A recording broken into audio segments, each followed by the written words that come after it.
Torture প্রতিরোধের যে সোচ্চারের প্রস্তাবনা, সেই বিষয়গুলো নিয়ে আমাদের এই পর্যায়ে কথা বলবেন মানবাধিকার আইনজীবী ও সোচ্চারের লিগ্যাল ডিরেক্টর ব্যারিস্টার শায়েখ মাহাদি। জি, আসসালামু আলাইকুম। সম্মানিত উপস্থিতি, এখানে আমাদের শ্রদ্ধাভাজন শিক্ষকরা আছেন, মানবাধিকার কর্মীরা আছেন, সাংবাদিক বন্ধুগণ আছেন, আইনজীবী এবং শিক্ষার্থী সকলেই আছেন দেখছি। আপনাদের সবাইকে অসংখ্য ধন্যবাদ আমাদের এই আয়োজনে যোগ দেওয়ার জন্য।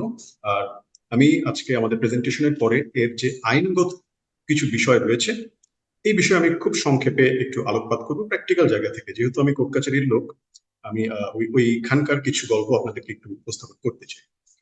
প্রথমে তাওহিদুল ইসলাম নামে একজন ছাত্রের কথা একটু বলতে চাই, যিনি Sylhet M A G Osmani medical কলেজের ছাত্র ছিলেন। 2014 সালে তার ক্যাম্পাসে অনেকটা আবরার ফাহাদের মতো করেই ছাত্রলীগের কিছু ছেলে তাকে পিটিয়ে হত্যা করে। পিটিয়ে হত্যা করার পরে মামলা হয়। তার পরিবারের একজন সদস্য মামলাটি করেন এবং এক পর্যায়ে 2018 সালে, অর্থাৎ 4 বছর পরে যখন বিচারিক আদালত রায় দেন, সেই রায়ে 10 জন আসামি ছিলেন, প্রত্যেককেই খালাস করে দেওয়া হয়।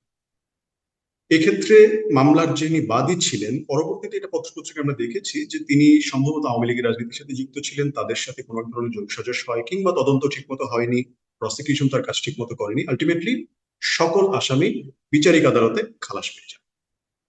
আরেকটি গল্প কাছাকাছি, এবং আমরা এটা খুব সবাই জানি, বিশেষ করে আমাদের শ্রদ্ধাভাজন আমার শিক্ষক আসিফ নজরুল স্যার একটা উপন্যাসও লিখেছেন সম্প্রতি। আবু বকর সিদ্দিক ঢাকা বিশ্ববিদ্যালয়ের ছাত্র, ইসলামের ইতিহাস এবং সংস্কৃতি বিভাগের ছাত্র ছিলেন, অত্যন্ত মেধাবী ছাত্র ছিলেন। 2010 সালে ছাত্রলীগের এফ রহমান হলে দুই পক্ষের মধ্যে একটা সংঘর্ষ হয়, সম্ভবত একটা টেন্ডারের ভাগাভাগি নিয়ে। টেন্ডার ভাগাভাগি নিয়ে যখন এই সংঘর্ষটা হয়, তখন তার মাঝখানে পড়ে আবু বকর সিদ্দিক মৃত্যুবরণ করেন। কেউ বলছেন তিনি গুলিতে মারা যান, কেউ বলছেন ভোঁতা অস্ত্রের আঘাতে মারা যান। এটা নিয়ে কিছুটা ডিসপিউট তৈরি হয়। আলটিমেটলি 2017 সালে এই ক্ষেত্রেও যে মামলাটি হয়, সেই মামলাটি চলার পরে 2017 সালে বিচারিক আদালত যে রায় দেন, সেই রায়ে সকল আসামি খালাস পেয়ে যান। এই ক্ষেত্রে আদালত পর্যবেক্ষণ দিয়েছিলেন যে এখানে প্রসিকিউশন কেসটা গোছাতে ব্যর্থ হয়েছে, প্রথমত। 2 নম্বর হচ্ছে যে যারা ইনভেস্টিগেশন করেছেন, তদন্ত করেছেন, তারা যথাযথভাবে তাদের দায়িত্ব পালন করেননি। বলা হচ্ছে যে আবু বকর সিদ্দিক মারা গিয়েছিলেন ভৌত অস্ত্রের আঘাতে কিংবা গুলির আঘাতে, অথচ তারা একটা রক্তমাখা গামছা ছাড়া ঘটনাস্থল থেকে আর কোনো আলামত জব্দ করেননি বা করতে পারেননি। এক্ষেত্রে দুঃখজনক বিষয় হচ্ছে, যেটা আমার মূল আলোচ্য বিষয়ে আসবে, যে বিশ্ববিদ্যালয়ে প্রশাসন এখানে কোনো ধরনের কোনো তত্ত্বাবধান করেনি। তাওহিদুল ইসলামের ক্ষেত্রেও করেননি, আবু বকর সিদ্দিকের ক্ষেত্রেও করেননি। এখন প্রশ্ন আসতে পারে যে তারা তো আসলে মামলার বাদী ছিলেন না, মামলার বাদী ছিলেন তার পরিবারের সদস্য। আবু বকর সিদ্দিকের ক্ষেত্রে মামলা করেছিলেন তারই এক হলমেট, তার হলেরই আরেকজন শিক্ষার্থী বন্ধু। পরবর্তীতে যখন এই খালাসের ঘটনাটা জানা যায়, তখন বিশ্ববিদ্যালয়ের যিনি উপাচার্য ছিলেন তৎকালীন সময়, তিনি আবু বকর সিদ্দিকের বিভাগেরই শিক্ষক ছিলেন। তিনি অত্যন্ত ব্যথিত হন, দুঃখিত হন, কিন্তু করণীয় হিসেবে আসলে তিনি তখন কিছু তার ক্ষমতার মধ্যে হয়তো করতে পারেননি। কারণ এই বিচারিক প্রক্রিয়ার তত্ত্বাবধান কিংবা এর ইনিসিয়েশন বা অপারেশন, যেটি আমরা বলি, এর কোনো জায়গাতেই বিশ্ববিদ্যালয় বা প্রশাসনের পক্ষ থেকে কোনো ধরনের তত্ত্বাবধানের চিত্র অন্তত আমাদের চোখে পড়েনি। সর্বশেষ ঘটনাটা বেশ পুরাতন, এটা প্রায় 36 বছর আগের ঘটনা। 1988 সালে আসলাম হোসেন নামক একজন শিক্ষার্থী, রাজশাহী ইউনিভার্সিটির ছাত্র ছিলেন। তিনি আব্দুল লতিফ হলে থাকতেন। তার নিজের হলের তার রুমের দরজা ভেঙে জাসদ ছাত্রলীগের একদল শিক্ষার্থী তাকে কুপিয়ে হত্যা করেছিলেন। এই বিষয়ে হত্যা মামলা হয়। হত্যা মামলা হওয়ার পরে যখন আসামিদের বিরুদ্ধে চার্জ গঠন হয়, তখন যিনি প্রধান আসামি ছিলেন সেই মামলার, তিনি কোনো একটা ভাবে তৎকালীন ক্ষমতাসীন আওয়ামী লীগের সুনজরে হয়তো সবসময় ছিলেন, তার নামটি সেখান থেকে বাদ দিয়ে দেওয়া হয়। এবং তার নামটি বাদ দিয়ে দেওয়ার পরে 1 মাস বা 2 মাস পরে তাকে বাংলাদেশের সুপ্রিম কোর্টের বিচারক হিসেবে নিয়োগ দেওয়া হয়। এই বিষয়ে তৎকালীন সময়ে আইনজীবীরা ব্যাপক প্রতিবাদ করেছিলেন। প্রধান বিচারপতি তাকে শপথও দেননি, কিন্তু পরবর্তীতে আলটিমেটলি তিনি বিচারিক দায়িত্ব পান এবং তিনি এখনো বিচারপতি হিসেবে কাজ করছেন। এই তিনটা কেসে আমি যে গল্পটা বললাম, এখান থেকে কমন একটা প্যাটার্ন চলে আসে, দুটো প্যাটার্ন আসে বেসিক্যালি। প্রথম বিষয় হচ্ছে, বিশ্ববিদ্যালয়ের শিক্ষার্থী যখন নির্যাতিত হন এবং তার নির্যাতনটা, মারা যাওয়াটা এক্সট্রিম কেস, আবরার ফাহাদের ক্ষেত্রে যেটা হয়েছে বা এই কেসগুলোতে যেটা হয়েছে, বাট বেশিরভাগ ক্ষেত্রে যেটা হয়, নির্যাতনের ফলে তিনি হয় হাসপাতালে ভর্তি হন, কিংবা তাকে থানায় দিয়ে দেওয়া হয়, পুলিশ তাকে হাসপাতালে রেখে তারপর আবার জেলে নিয়ে যায়, কিংবা হয়তো তাকে তার আত্মীয় স্বজনের হাওলায় ছেড়ে দেওয়া হয়। এই সকল কিছুর ক্ষেত্রেই প্রশাসনের পক্ষ থেকে কিংবা বিশ্ববিদ্যালয়ের পক্ষ থেকে কাঠামোগতভাবে কোনো ধরনের কোনো তত্ত্বাবধান কিংবা কোনো ধরনের কোনো দেখভালের কোনো সুযোগ এখন পর্যন্ত আমাদের চোখে পড়েনি। আমরা প্রত্যাশা করব যে সামনের দিনগুলোতে এই বিষয়টি পরিবর্তন হবে। আর আরেকটি যে বিষয়টা আছে, যে পুনর্বাসন, অর্থাৎ যিনি নির্যাতন করছেন তার এই নির্যাতনটাকে অনেক ক্ষেত্রে ব্যাজ অফ অনার হিসেবে দেখা হয়, যে আমি বিরোধী দলের উপর, এই ছেলের উপর এই কাজ করেছি, সুতরাং আমি আমার দলে কিংবা রাষ্ট্রীয় কোনো পদে ভালো পদ পাওয়ার উপযোগী, আমি আমার লয়্যালটি প্রমাণ করতে পেরেছি। এই ধরনের একটা কালচার কিন্তু তৈরি হচ্ছে এবং আমরা দেখছি এই নির্যাতকরা পুনর্বাসিত হচ্ছে বিভিন্ন জায়গায়। আমরা কিছু মামলা নিয়ে প্র্যাকটিক্যালি কাজ করতে গিয়ে দেখেছি যারা ওই সময়, এবং আমাদের সোচ্চারের গবেষণাতে ওই বিষয়গুলো উঠে এসেছে খুব ভালোভাবে, নিপীড়কদের পরিচয়ে আমাদের ওয়েবসাইটে একটা ট্যাব আছে, দেখবেন। এখানে দেখা যাবে যে যারা ক্যাম্পাসে নির্যাতন করেছিলেন 2010 সালে কিংবা 2008 সালে কিংবা 2016 সালে, আজকে 2024 সালে তারা বিভিন্ন রাষ্ট্রীয়, সরকারি কিংবা বিভিন্ন বেসরকারি পর্যায়ে উচ্চ পদে পদস্থ কর্মকর্তা হিসেবে রয়েছে। অর্থাৎ আজকে ফার্স্ট ইয়ারে নিপীড়ক হয়ে উঠতে থাকা যে ছেলেটা দেখে যে 2010 সালে আমার এই বড় ভাই নির্যাতন করেছিল, তার তো কিছুই হয়নি, বরঞ্চ তিনি পুরস্কৃত হয়েছেন, পুনর্বাসিত হয়েছেন, তখন কিন্তু তার মধ্যে আইনগত কোনো ধরনের ভয় কিংবা প্রশাসনিক কোনো ধরনের চাপ কোনো কিছুই আর তাকে আটকে রাখে না। তো এই ঘটনার আলোকে আমাদের যে প্রস্তাবনাগুলো রয়েছে, আমি আবারও একটু সংক্ষিপ্ত আকারে সামারাইজ করব। প্রথম বিষয় হচ্ছে তদন্ত কমিশন। বিশেষ করে গত 15 বছরে যা হয়েছে, বাংলাদেশ আমরা 5ই অগাস্টে নতুনভাবে স্বাধীন হবার পর যে নতুন একটা স্বপ্ন দেখতে শুরু করেছি, সেই স্বপ্নের একটি প্রত্যাশা আমাদের হতেই পারে যে বিগত 15 বছরে দেশের ক্যাম্পাসগুলোতে যে ভায়োলেন্সটা হয়েছে, এই সহিংসতা, এই নির্যাতনের একটা স্বচ্ছ তদন্ত হওয়া উচিত।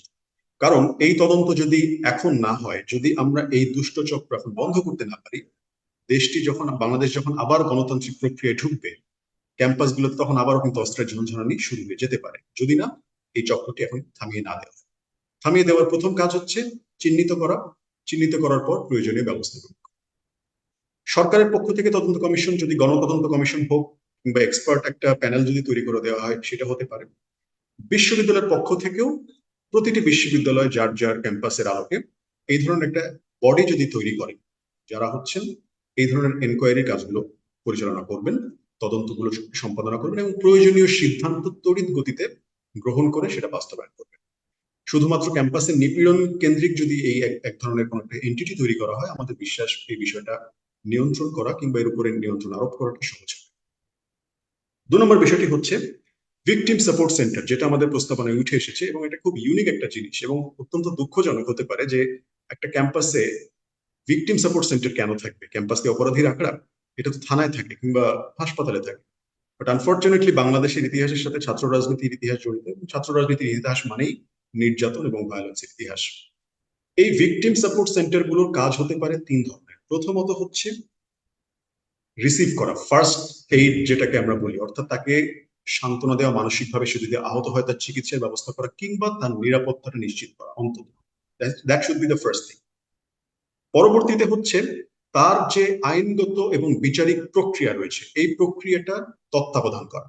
অর্থাৎ একটা মামলা হলো কিংবা ইউনিভার্সিটির এই 10 জন ছাত্র নির্যাতিত হয়েছে, তাদের বিরুদ্ধে মামলা চলমান আছে, এই মামলাগুলো এই পর্যায়ে আছে এবং সেগুলোর নিয়মিত খোঁজ খবর নেওয়া, যাতে করে পুলিশ তার দায়িত্ব পালন করে, প্রসিকিউশন তার কাজ ঠিক মতো করে এবং যিনি নির্যাতিত হয়েছেন তিনি ন্যায় বিচারটা পান।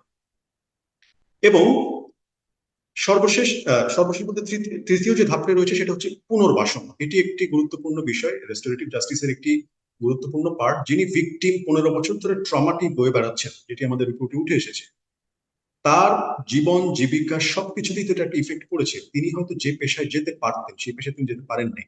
কেন? কারণ হচ্ছে ওই সময়ের ওই ঘটনাগুলো। এর জন্য এই ঘটনাগুলো আসলে নির্ণয় করাটা কঠিন, প্র্যাকটিক্যালি এটা আমরা বুঝি, কিন্তু এক্সাম্পল হিসেবে যদি কম্পেনসেশনের ব্যবস্থা করা যায়, অর্থাৎ নির্যাতনের শিকার হবার কারণে এই ছাত্রকে কিংবা ছাত্রের বা যিনি মারা গিয়েছেন এমন ছাত্রের পরিবারকে একটা সার্টেন অ্যামাউন্ট অফ কম্পেনসেশন, অপরাধী দল যদি হয় তাহলে দলের পক্ষ থেকে কিংবা অপরাধীদের পক্ষ থেকে কিংবা রাষ্ট্রের পক্ষ থেকে যদি দেওয়া হয়, তাহলে এই জিনিসগুলো আশা করা যায় এই ভিকটিম সাপোর্ট সেলের মাধ্যমে কিছুটা হলেও কন্ট্রোল করা যায়। সর্বশেষ যে বিষয়টা বলতে চাই, আমাদের যে প্রশাসনিক এবং বিশ্ববিদ্যালয়ের আইনগত কাঠামোটা রয়েছে, বিশেষ করে ঢাকা বিশ্ববিদ্যালয়ের ক্ষেত্রে আমি প্রক্টোরিয়াল যে পলিসিটা রয়েছে সেটি একটু দেখার সুযোগ পেয়েছি। এখনো সেখানে সর্বোচ্চ শাস্তি দেওয়ার ক্ষমতা 25 টাকা। প্রক্টরের ক্ষেত্রে সহকারী প্রক্টররা 5 টাকা জরিমানা করতে পারেন। অর্থাৎ এগুলো এখনো 60-এর দশকে 70-এর দশকে যখন করা হয়েছিল সেই সেই জায়গাটাতেই রয়ে গিয়েছে। রাজশাহী বিশ্ববিদ্যালয়ের পলিসিটি দেখেছি কিছুটা কম্প্রিহেন্সিভ, বাট স্টিল আমার মনে হয় পরিবর্তিত বিশ্বের আলোকে নতুন যে প্রেক্ষাপট তৈরি হয়েছে এই প্রেক্ষাপটের আলোকে পলিসিগুলো আবারও আমাদের এডিট করা দরকার, আপডেট করা দরকার এবং শক্তিশালীভাবে সেটি ইমপ্লিমেন্ট করার জন্য যথাযথ প্রক্রিয়া দরকার। সর্বশেষ আমার কথাটা বলে আমি শেষ করছি, সেটি হচ্ছে যদি প্রয়োজন হয়, যদি বিশ্ববিদ্যালয়গুলো স্বতন্ত্রভাবে উদ্যোগ নিতে পারে তাহলে খুবই ভালো, কিংবা যদি এটি করতে আমাদের অসুবিধা হয় কোনো কারণে, একটা গাইডিং প্রিন্সিপাল দরকার হয়, ইউজিসি থেকে হতে পারে কিংবা বিশ্ববিদ্যালয়ের সম্মানিত ভাইস চ্যান্সেলরগণ বা দায়িত্বপ্রাপ্ত ব্যক্তিবর্গ একসাথে বসে একটা সমন্বিত পলিসি তৈরি করতে পারেন, নির্যাতন বিরোধী নীতিমালা। যেটি আমরা দেখেছি আমাদের হাইকোর্ট ডিভিশন থেকে এর আগে যৌন নির্যাতন প্রতিরোধী বিধিমালা তৈরি করে দেওয়া হয়েছিল, কিংবা অ্যান্টি র্যাগিং এন্ড বুলিং নীতিমালা যেটা স্কুল কলেজের ক্ষেত্রে শিক্ষা মন্ত্রণালয় থেকে দেওয়া হয়েছিল। সেরকম ক্যাম্পাসগুলোর ক্ষেত্রে একটা মডেল নীতিমালা যদি তৈরি করে দেওয়া হয় এবং সেটার বাস্তবায়ন যোগ্য, শুধুমাত্র আকাশ কুসুম মানে কাজের গরু কেতাবে আছে গোয়ালে নেই এরকম যেন না হয়, বাস্তবায়নযোগ্য বাস্তবসম্মত এরকম নীতিমালা যদি তৈরি করে দেওয়া যায়, সেটার আলোকে বিশ্ববিদ্যালয়গুলো যার যার নিজেদের মতো করে কাস্টমাইজ করে নিতে পারবে।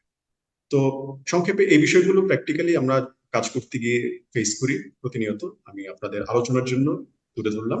আহ সবাইকে ধন্যবাদ। আসসালামু আলাইকুম। ধন্যবাদ ব্যারিস্টার শাহেক মাহাদি গুরুত্বপূর্ণ আলোচনা রাখার জন্য।